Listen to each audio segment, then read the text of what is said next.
dalam kehidupan kita, kita harus membangun dalam amal kita, bahwa amal kita benar-benar menjawab seruan para nabi dan para rasul. Nabi yang mengajak kita pada ketaatan kepada Allah, amalan kita menjawabnya dengan ketaatan. Nabi yang mengajak kita untuk meninggalkan maksiat, amalan kita menjawab dengan meninggalkan maksiat itu. Nabi yang mengajak jalan-jalan ke surga, kita pun berada di atas jalan-jalan itu. Nabi yang melarang kita daripada jalan-jalan yang akan mengantarkan kita ke neraka, kita pun takut dan berhamburan lari dari jalan-jalan ke neraka itu. Itulah yang diinginkan Allah tabaraka wa ta'ala ketika Allah subhanahu wa ta'ala menyampaikan kepada kita pertanyaannya nanti di padang mahsyar, madza ajabtumul mursalin. Dan alangkah meruginya orang-orang yang ketika bertemu di akhirat bersama Nabi Muhammad SAW, dia baru sadar ternyata kehidupannya sangat tidak mencontoh dan mengikuti Rasul yang diutus oleh Allah ke permukaan bumi. Di dalam surat Al-Kahfi Allah berfirman, "Qul hal nunabbi'ukum bil akhsarina a'mala alladzina dhalla sa'yuhum fil hayatid dunya wa hum yahsabuna annahum yuhsinuna sun'a."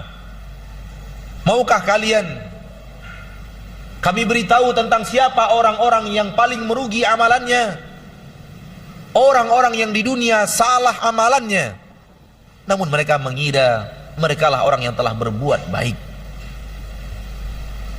Di akhirat kelak, kita umat Nabi Muhammad sallallahu alaihi wasallam akan bertemu langsung dengan Nabi Muhammad sallallahu alaihi wasallam. Mari camkan di dalam hati kita yang paling dalam, camkan di dalam memori kita yang paling kita ingat, di akhirat saya akan bertemu dengan Rasul saya Muhammad sallallahu alaihi wasallam. Dan Rasul akan menilai amalan saya benar atau tidaknya.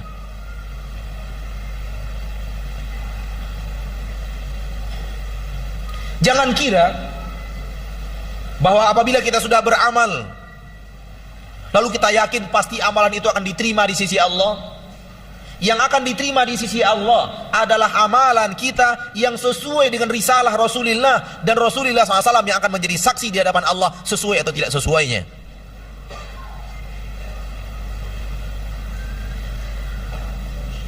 Langsung di hadapan Allah. Fa kaifa idza ji'na min kulli ummatin bi syahid wa ji'na bika 'ala haula'i syahida. Bagaimana wahai Muhammad, di hari kelak di mana setiap umat kami akan datangkan untuk mereka saksi untuk amalan mereka, dan kami datangkan engkau wahai Muhammad saksi atas amalan mereka, yaitu umatmu. Kalau kita tidak membangun langkah kita beribadah kepada Allah di permukaan bumi ini sesuai dengan syariat Rasulullah sallallahu alaihi wasallam, lalu amalan kita telah merasa banyak, namun banyak di atas sesuatu yang tidak diajarkan Rasulullah sallallahu alaihi wasallam, apa nasib kita kelak ketika bertemu dengan Rasul kita tercinta? Di mana kita merasa mengikuti agamanya, namun ketika agama itu disaksikan oleh Rasul, yang lebih banyak kita amalkan itu sesuatu yang tidak beliau amalkan, sesuatu yang tidak beliau ajarkan. Tidakkah akan timbul penyesalan luar biasa? Aku sudah bersusah payah, aku sudah berletih-letih di permukaan bumi, tapi hasilnya sia-sia.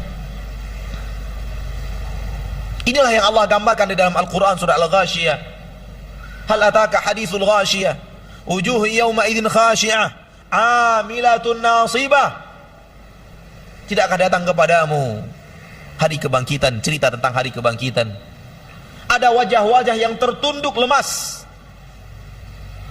telah banyak berbuat, telah banyak bersusah payah, akan tetapi tasla naran hamiyah, tetap masuk ke dalam api yang sangat panas.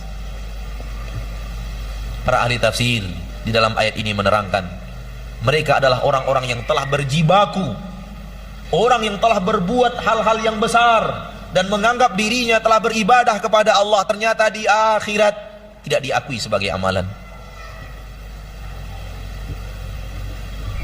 Tidakkah ada dalam kehidupan kita orang yang mengurung dirinya beberapa hari di masjid, di dalam kelambu, lalu tidak makan apapun yang berdarah, hanya secuil dari kehidupan dunia dia ambil dan bersusah payah dengan amalan-amalan yang sangat hebat kalau kita hanya menilainya dari sisi bentuk zahir amalan.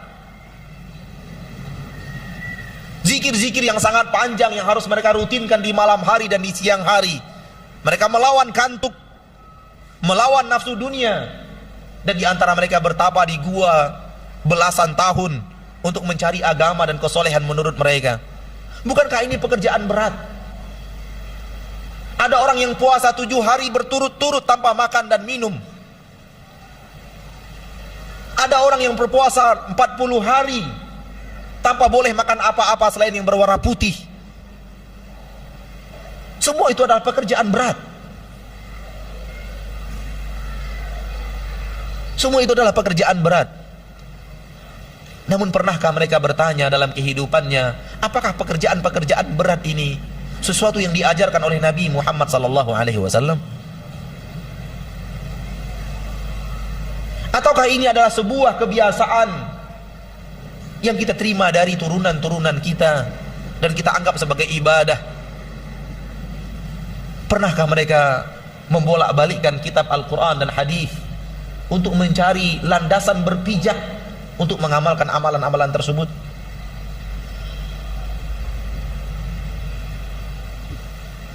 Lalu bagaimana kalau nanti bertemu dengan Nabi Muhammad SAW